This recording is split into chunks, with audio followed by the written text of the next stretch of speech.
প্রিয় শিক্ষার্থী, তোমরা যারা এসএসসি পরীক্ষার্থী ২০২৫, তারা হয়তো বাংলা নৈর্ব্যক্তিক ও রাইটিং নিয়ে টেনশনে আছো। দুশ্চিন্তার কোনো কারণ নেই। লার্নিং জব স্কুল এর পক্ষ থেকে বাংলা দ্বিতীয় পত্রের প্রত্যেকটি পরিচ্ছেদের গুরুত্বপূর্ণ ১০০% কমন উপযোগী নৈর্ব্যক্তিক ও রাইটিং নিয়ে হাজির হয়েছি। 100% কমন পেতে ভিডিওটি শুরু থেকে শেষ অবধি দেখার আমন্ত্রণ রইল। তাহলে চলো শুরু করা যাক। প্রথমে আমরা পরিচ্ছেদ ১, ভাষা ও বাংলা ভাষা, এটা দিয়ে শুরু করি। বাংলা ভাষার আদি নিদর্শন কোনটি? ক. চর্যাপদ, খ. রামায়ণ, গ. জঙ্গমা, ঘ. মহাভারত। ক. চর্যাপদ। ২. ভাষা ব্যবহারের প্রধান উদ্দেশ্য কোনটি? ক. শব্দের অর্থ প্রকাশ করা, খ. ভাষাকে শ্রুতিমধুর করা, গ. মনের ভাব প্রকাশ করা, ঘ. শব্দের অর্থ বৈচিত্র্য সৃষ্টি করা। উত্তর গ. মনের ভাব প্রকাশ করা। নিচের কোনটি থেকে বাংলা ভাষার জন্ম? ক. কেন্তম, খ. সংস্কৃত, গ. পূর্ব ভারতীয় প্রাকৃত, ঘ. দ্রাবিড়ীয়। উত্তর গ. পূর্ব ভারতীয় প্রাকৃত। বাংলা ভাষার সঙ্গে ঘনিষ্ঠ সম্পর্ক রয়েছে কোন ভাষার? ক. পালীয় সংস্কৃত, খ. মৈথিলি, গ. তিব্বতী, ঘ. কোনোটি নয়। উত্তর পালীয় সংস্কৃত। বাংলা লিপি কোন লিপির বিবর্তিত রূপ? ব্রাহ্মী লিপি, খ. কুটিল লিপি, গ. অশোকের শিলালিপি, ঘ. তুঘরা। খ. কুটিল লিপি। এরপর থেকে আপনি জোরে জোরে বলে যাবেন। নিচের কোনটি ভাষালিপি নয়? ক. আফ্রিকীয়, খ. দ্রাবিড়ীয়, গ. এশীয়, ঘ. সেমীয় হেমীয়। উত্তর গ. এশীয়। বাংলা লিপির উৎস কোনটি? ক.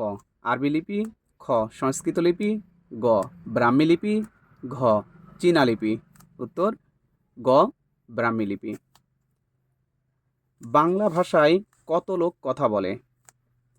ক. ২০ কোটি, খ. প্রায় ২৫ কোটি, গ. প্রায় ৩০ কোটি, ঘ.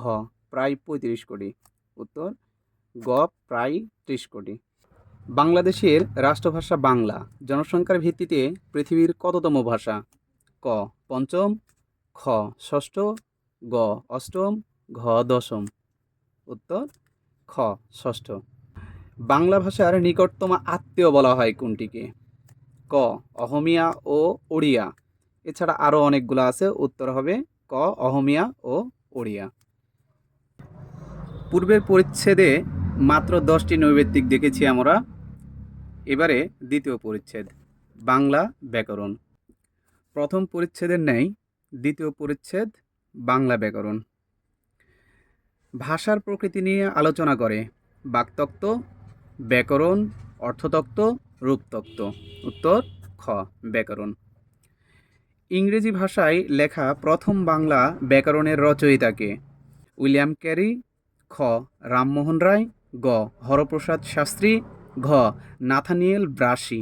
উত্তর নাথানিয়েল ব্রাসি। শব্দের অর্থ ও অর্থবৈচিত্র্য নিয়ে আলোচনা করে। ক. ধ্বনিতত্ত্ব, খ.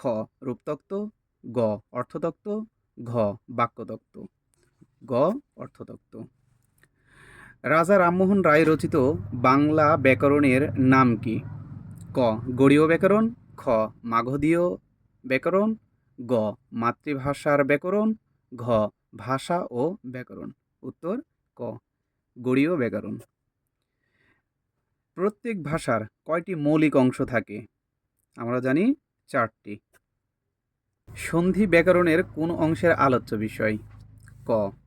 শব্দতত্ত্ব, খ. ধ্বনিতত্ত্ব, গ. বাক্যতত্ত্ব, ঘ. ভাষাতত্ত্ব। উত্তর ধ্বনিতত্ত্ব। রূপতত্ত্বে বা শব্দতত্ত্বে বিশেষ গুরুত্ব পায়। ক. ধ্বনিদল, খ. শব্দ গঠন, গ. স্বরধ্বনির বৈশিষ্ট্য, ঘ. ব্যঞ্জনধ্বনির বৈশিষ্ট্য। উত্তর শব্দ গঠন। প্রথম বাংলা ব্যাকরণের নাম হচ্ছে ক গড়ীয় ব্যাকরণ, যা 1833 সালে প্রথম রাজা রামমোহন রায় প্রকাশ করেন। বাংলাদেশের শিক্ষা কার্যক্রম ভাষার কোন রীতি অনুসরণ করে? ক সাধুরীতি, খ আঞ্চলিক রীতি, গ প্রমিত রীতি, ঘ কথ্য রীতি। গ প্রমিত রীতি। বাংলা ভাষার সবচেয়ে পুরনো রীতি পদ্যকাব্য রীতি। এছাড়াও ভাষার মূল রূপ কথ্য ভাষা রীতি। ভাষার আঞ্চলিকতাকে আখ্যায়িত করা হয় উপভাষা নামে। কোন রীতিতে ক্রিয়া সর্বনাম ও অনুসর্গ হ্রস্বস্বর হয়? প্রমিত রীতিতে। পরিচ্ছেদ ৩, বাংলা ভাষার রীতি ও বিভাজন। ভাষার আঞ্চলিকতা বা বৈচিত্র্যকে কি বলে? ক কথ্য ভাষা, খ উপভাষা, গ সাধু ভাষা, ঘ চলিত ভাষা। উত্তর হবে খ উপভাষা। সাধুরীতির বহু সর্বনামে যুক্ত থাকে ক ক বর্ণ, খ ত বর্ণ, গ ম বর্ণ, ঘ হ বর্ণ। উত্তর হবে ঘ হ বর্ণ। পশ্চিমবঙ্গে কোন উপভাষার ব্যবহার পাওয়া যায়? ক বরেন্দ্রী, খ রাঢ়ী, গ কামরূপী, ঘ পূর্বী। উত্তর হবে খ রাঢ়ী। বর্তমানে লেখ্য ভাষার আদর্শ রীতিকে কি বলে? ক সাধুরীতি, খ লেখ্য রীতি, গ আঞ্চলিক রীতি, ঘ প্রমিত রীতি। উত্তর হবে ঘ প্রমিত রীতি। চলিত রীতির নতুন নাম প্রমিত রীতি হয় ক 20 শতকের সূচনায়, খ 20 শতকের মাঝামাঝি, খ 20 শতকের মাঝামাঝি, গ 20 শতকের শেষে, ঘ 21 শতকের সূচনায়। উত্তর হবে ঘ 21 শতকের সূচনায়। কিসের ভেদে ভাষার পার্থক্য ও পরিবর্তন ঘটে? ক দেশ কাল ও পরিবেশ ভেদে, খ দেশ ও কাল ভেদে। এভাবে আরও আছে, উত্তর হবে ক দেশ কাল ও পরিবেশ ভেদে। ভাষার কোন রীতি তদ্ভব শব্দবহুল? ক সাধুরীতি, খ আঞ্চলিক কথ্য রীতি, গ চলিত রীতি, ঘ সাধু ও চলিত উভয়ই। উত্তর হবে শুধু চলিত রীতি। ভাষার কোন রীতিতে সর্বনাম ও ক্রিয়াপদ এক বিশেষ গঠন পদ্ধতি মেনে চলে?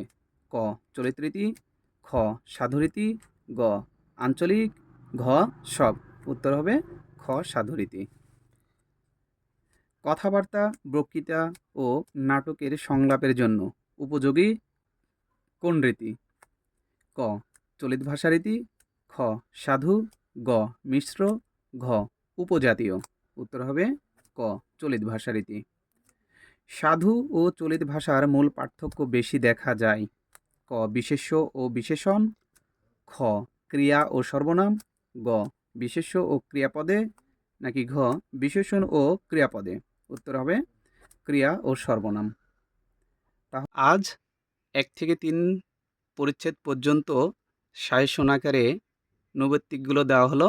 পরবর্তী ভিডিওতে 4 থেকে 10 পরিচ্ছেদ পর্যন্ত এভাবে 100% কমন উপযোগী নৈবেত্তিকগুলো নিয়ে ভিডিওটি বানানো হবে। পরবর্তী পরিচ্ছেদ নিয়ে তৈরি করা ভিডিও দেখার আমন্ত্রণ রইল।